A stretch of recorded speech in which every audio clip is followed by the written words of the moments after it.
Good morning students, welcome to my channel dreams make real. बच्चों, my name is Deepali and today I am going to solve your EMC worksheet for class 9, 10th, 11th and 12th. This is your EMC worksheet number 23, and in this worksheet we will read about planning and execute, meaning किसी भी कार्य को करने से पहले उसकी योजना बनाना और उसका पालन करना। एक्सिक्यूट मीनिंग पालन करना।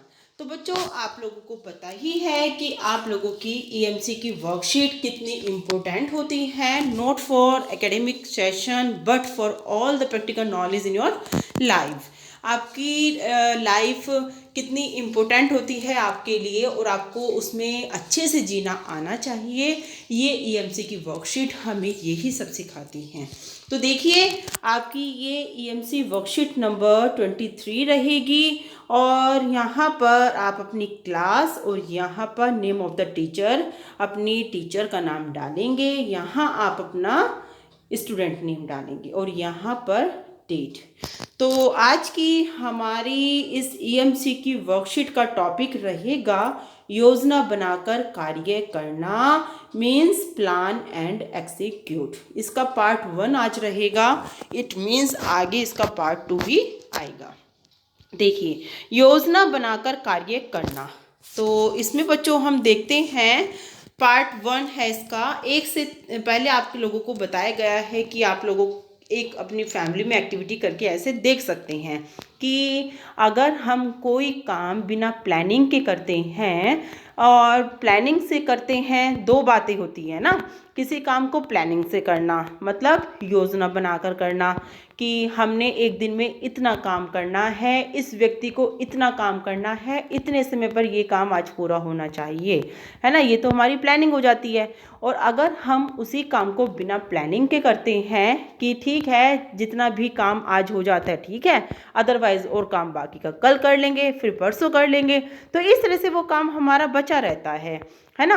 और प्लानिंग के अकॉर्डिंग करते हैं तो उस काम का एक स्केड्यूल होता है और हमें पता होता है कि वो काम उस डेट में पूरा हो जाएगा और निश्चित ही हमें उसमें सक्सेस मिलेगी। तो बच्चों, मैं आपको बता देती हूँ कि आप तो अभी बच्चे हैं 9, 10th, 11th और 12th के, तो आपको अपनी पढ़ाई का भी, क्योंकि एग्ज़ाम हमारे पास में ही हैं, आने वाले हैं, तो आपको अपना टाइम टेबल सेट कर लेना चाहिए। इसी को ही हम क्या कहते हैं, प्लानिंग कहते हैं। कि आज मंडे है तो आज हम अपना ईवीएस उठाएंगे, और आज ट्यूसडे है तो आज हम अपना हिंदी का इतने चैप्टर कंप्लीट कर लेंगे। इस तरह से हम अपना क्या बना लेते हैं, टाइम टेबल स्केड्यूल बना लेते हैं। तो बच्चों, आप देखना, आपकी ज़रूर निश्चित है ये बात कि आपके एग्ज़ाम में अच्छे स्कोर आएंगे। आप ये बात आज लिख कर रख लीजिए और फिर आपके जब अच्छे मार्क्स आएंगे, अगर आप प्लानिंग बनाकर करोगे तो आप फिर मुझे बाद में बताना कि मैम हमने आपके अकॉर्डिंग प्लानिंग बनाई थी, टाइम टेबल सेट किया था और हमारे इतने मार्क्स आए हैं। और देखिए, 1 से 3 तक की गिनती करनी है। कोई भी सदस्य गिनती शुरू कर सकता है, मतलब फैमिली में जितने भी मेंबर हैं आप लोग 1 से 30 तक गिनती शुरू करेंगे, और कोई भी कहीं से भी गिनती को जारी कर सकता है। मतलब क्या बताया है इसमें बच्चों कि कोई भी कहीं से भी, जितने भी सदस्य हैं ना, कहीं से भी कोई भी गिनती एक जारी कर सकता है, लेकिन एक से अधिक सदस्य एक ही अंक को एक साथ बोल दे तो गिनती फिर से शुरू करेगा। देखो, इसमें ये बताया गया है कि एक सदस्य एक अंक को एक ही बार बोले। ये नहीं है कि 3 सदस्यों ने एक अंक बोल दिया, मतलब 3 सदस्यों ने एक ही बार एक अंक बोल दिया 5, तो फिर वो गिनती वहीं से दोबारा से स्टार्ट करनी पड़ेगी। तो लेकिन अगर हम प्लानिंग बना लेते हैं कि अगर हमारे 4 मेंबर हैं और 4 मेंबर को हम डिस्ट्रीब्यूट कर देते हैं कि तुम्हें 1 से 4 तक करनी है और तुम्हें 4 से 8 तक करनी है, तुम्हें 8 से 12 तक करनी है, तो इस तरह से तो वो गिनती रिपीट ही नहीं हो पाएगी और गलती होने की संभावना तो बच्चों बिल्कुल भी नहीं रहती है। चर्चा करनी है कि आप क्या कर सकते हैं जिससे आप सब मिलकर 1 से 30 तक की गिनती पूरी बोल सकें। योजना बनाएं और फिर से कोशिश करें। तो इसमें यही बताया गया है, बेसिकली ये सारे फैमिली मेंबर को दिखाया गया है कि गिनती शुरू कर रहे आएंगे कि अगर हम योजना बना लेते हैं, डिस्कस कर लेते हैं पहले ही कि कितने मेंबर हैं, कितनी हमें काउंटिंग करनी है, कितने समय में करनी है और एक मेंबर कितनी काउंटिंग बोलनी है, तो बच्चों हमें इस तरह की गलती होने की पॉसिबिलिटी बिल्कुल भी नहीं रहती। दूसरी गतिविधि हम लोग देख लेते हैं। मान लीजिए आपके घर के सदस्यों जैसे कि माँ और पिताजी को 2 दिनों के लिए घर से बाहर जाना है ना। आप आपके भाई बहन बुजुर्ग सदस्य घर में ही रहेंगे। ऐसे में घर के सारे काम करने को लेकर क्या स्थिति हो सकती है। सपोज कीजिए बच्चों कि आपके मम्मी पापा है ना घर से बाहर गए हैं 2 दिन के लिए, कोई भी फैमिली फंक्शन है या किसी भी कोई भी कुछ भी समझ लीजिए कहीं घूमने के पर्पज़ से गए हैं। तो आपके घर पर आपके दादा दादी हैं, भाई बहन हैं, तो आप को घर की जिम्मेदारी आप पर ही सौंप कर गए हैं कि आपको घर को अच्छे से संभाल कर रखना है। तो बच्चों आप ऐसे में किस तरह से घर का सारा काम अच्छे से करेंगे, बताइए बच्चों। ये आपको अपने आप से देखना है क्योंकि आपके ऊपर ऐसी स्थिति कई बार आई होंगी। और आप इसमें 2 स्थिति होती हैं देखो, जिसका मन जो हो वह काम कर ले, और दूसरी स्थिति यह होती है कि साथ मिलकर घर के सभी सदस्य योजना बनाकर काम करें। तो बच्चों देखो पहली स्थिति में तो ये होता है कि पहली स्थिति में तो ये है कि चलो ठीक है, छोटा भाई है जिसका जितना मन करेगा उसका वो काम कर लेगा, है ना, फिर बाकी का काम सारे सदस्य कर लेंगे। और दूसरी स्थिति ये होती है कि नहीं, घर में अगर 2 भाई 2 बहन हैं तो और दादा दादी हैं तो सारा काम डिस्ट्रीब्यूट कर देते हैं कि घर से बाहर सब्जी वगैरह लाने का काम तो हमारे भाई करेंगे, पानी भरने का काम भैया करेंगे, खाना बनाने सफाई का काम बहनें करेंगी, है ना, और देख रेख का काम, कपड़े संगवाने का काम ये हमारे दादी करेंगी। तो इस तरह से हम सारे काम को अगर डिस्ट्रीब्यूट कर लेते हैं तो हमारा कोई भी काम नहीं छूट पाता, और साथ ही जो हम काम सहयोग से करते हैं, मिलकर काम करते हैं, वो काम बच्चों बहुत ही अच्छा होता है और सफलता की ओर हमें लेकर जाता है।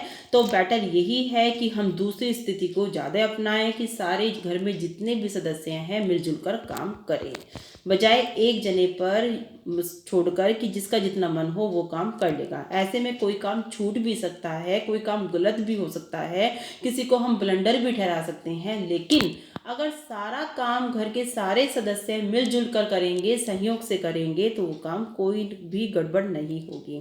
क्या पहली और दूसरी स्थिति में कुछ अंतर होगा? क्या सोचिए और अपने कक्षा के साथियों के साथ चर्चा भी कीजिए। अब निम्नलिखित तालिका में नीचे लिख दीजिए। देखो नीचे कुछ दिए गए हैं तालिका, कारक बताया गया है, योजना बनाकर काम करना, है ना।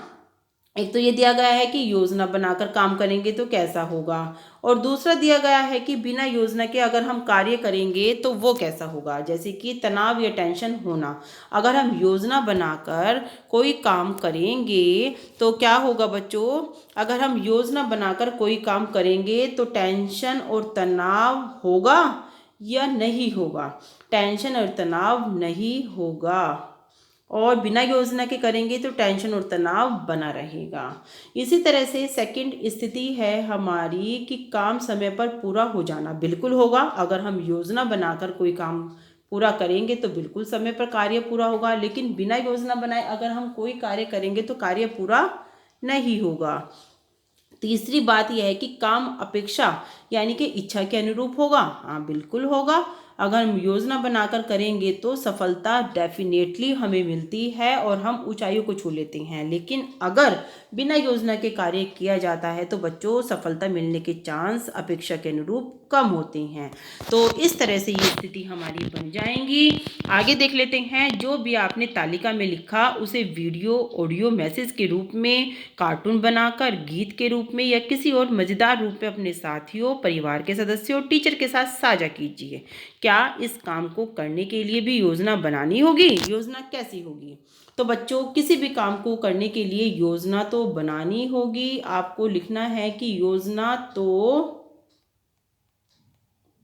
बनानी ही चाहिए, क्योंकि योजना बनाकर किया गया कार्य सक्सेस होता है और सकारात्मक परिणाम उसके हमें देखने के लिए मिलते हैं। सारे सदस्य सक्रिय रहते हैं, रुचि बनी रहती है। और योजना बनाने से पहले हमें निम्न बातों को ध्यान में रखना चाहिए। सबसे पहले तो बच्चों ये है कि हमें देखना चाहिए कि हमारा विषय क्या है ना। सबसे पहले तो देखिए हम अपना क्या करेंगे, मैं दोबारा से लिख देती हूँ बच्चों। सबसे पहले तो हमारा होगा, इसमें हम दिखाएंगे विषय, हमें अपना विषय निर्धारित करना चाहिए, है ना, विषय निर्धारित होना चाहिए। और दूसरी बात ये है कि हमें उद्देश्य पता होना चाहिए कि आखिर हमारा उद्देश्य क्या है, क्या हम अचीव करना चाहते हैं और क्या हमारा गोल है। और तीसरी बात ये है कि हमें समय सारिणी बना लेनी चाहिए, समय सारिणी बनानी चाहिए। और चौथी बात बच्चों हमारी ये रहेगी कि हमें सहयोग से कार्य करना चाहिए, क्योंकि सहयोग से किया गया कार्य अच्छा होता है और जल्दी हो जाता है। संयोग से कार्य, ये बच्चों मैं सिर्फ आपको समझा रही हूँ, आप खुद लिख लेना, संयोग से कार्य होना चाहिए। और पांचवी बात ये है बच्चों, संयोग से कार्य हो जाएगा तो फिर आप उसको क्या करेंगे, लागू करेंगे। लागू करने के बाद आप उसका फिर बाद में बच्चों देखेंगे, मूल्यांकन करेंगे। मूल्यांकन हो जाएगा और फिर उसमें आपको लगता है कि किसी चीज़ में कुछ कमी है ना, सुधार की आवश्यकता है, तो फिर बच्चों आप क्या करेंगे, फिर आप 7वें नंबर पर करेंगे सुधार। उसमें जो हमने समय सारिणी, जो हमने टाइम टेबल बनाया है, हम उसमें सुधार करेंगे। सबसे पहले विषय निर्धारित करेंगे, उद्देश्य क्या है ये भी पता होना चाहिए। समय सारिणी देखेंगे कि हमें किस समय कितना कार्य करना है और किस किस को करना है। संयोग से कार्य होना चाहिए। समय सारिणी के साथ साथ बच्चों आपको क्या करनी चाहिए, सामग्री, है ना, कि हमें कौन कौन सी सामग्री इसमें चाहिएगी काम को पूरा करने के लिए, तो वो भी आपके पास उपलब्ध होनी चाहिए। संयोग से कार्य होना चाहिए, उसको बाद उसको लागू करेंगे। लागू करने के बाद आप मूल्यांकन करोगे। मूल्यांकन करने के बाद अगर आपको लगेगा कि उसमें सुधार की आवश्यकता है तो आप उसमें सुधार करेंगे। तो इस तरह से बच्चों ये सारे पॉइंट आपके होने चाहिए योजना बनाने के लिए। आगे देख लेते हैं, इस वर्कशीट से आपने क्या सीखा, ये आपको लिखना है। देखो बच्चों, आपने क्या सीखा, इस वर्कशीट से हमने सीखा कि आपको योजना बनानी बहुत ज़रूरी है।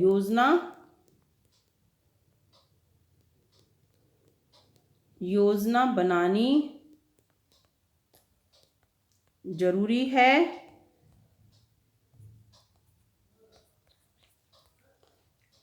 सफलता मिलती है, सफलता निश्चित ही मिलती है।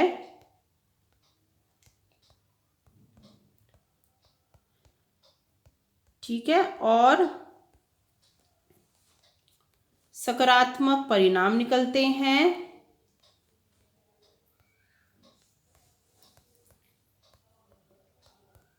परिणाम निकलते हैं और रुचि बनी रहती है। रुचि बनी रहती है। और उसके बाद बच्चों आपकी समय की बचत होती है। समय की बचत होती है। ठीक है, ये सारी चीज़ें हमने सीखी कि किसी भी काम को अगर हम अच्छे ढंग से करना चाहते हैं तो हमें योजना बनानी बहुत ज़रूरी है, क्योंकि इससे हमें सफलता मिलती है, सकारात्मक परिणाम हमारे सामने आते हैं, रुचि बनी रहती है, हर एक सदस्य हमारा सक्रिय रहता है और साथ ही साथ हमारे समय की भी बचत होती है अगर हम किसी भी काम को योजना बनाकर उस काम को उसको संपन्न करते हैं। तो इस तरह से बच्चों किसी भी कार्य की संरचना हमें योजना के अकॉर्डिंग करनी चाहिए। तो इस तरह से बच्चों अगर आपको आज की वीडियो अच्छी लग रही है तो आप जल्दी से वीडियो को लाइक करिए और चैनल को सब्सक्राइब और बेल आइकन हिट कर दीजिए, ताकि आपके पास अच्छी अच्छी वीडियो को नोटिफिकेशन जो आपके लिए बेनिफिशियल है, एग्जाम के पॉइंट ऑफ व्यू से इम्पोर्टेंट है, तो बच्चों जल्दी से आप तक पहुंच सके। साथ ही आप 10th की प्रिपरेशन अगर कर रहे हैं, ग्रामर आप करना चाहते हैं, तो आप मेरे चैनल की प्लेलिस्ट में जाकर काफ़ी हेल्प आपको मिल जाएगी, क्योंकि मैंने सारे 10th के जो इम्पोर्टेंट चैप्टर्स हैं उनकी समरी और इम्पोर्टेंट क्वेश्चन, और वो भी बहुत ही कम 1 या 2 से आपकी तैयारी एग्जाम की अच्छे से हो जाएगी। तो इसलिए आप बेल आइकन हिट जरूर करना। थैंक यू बच्चों।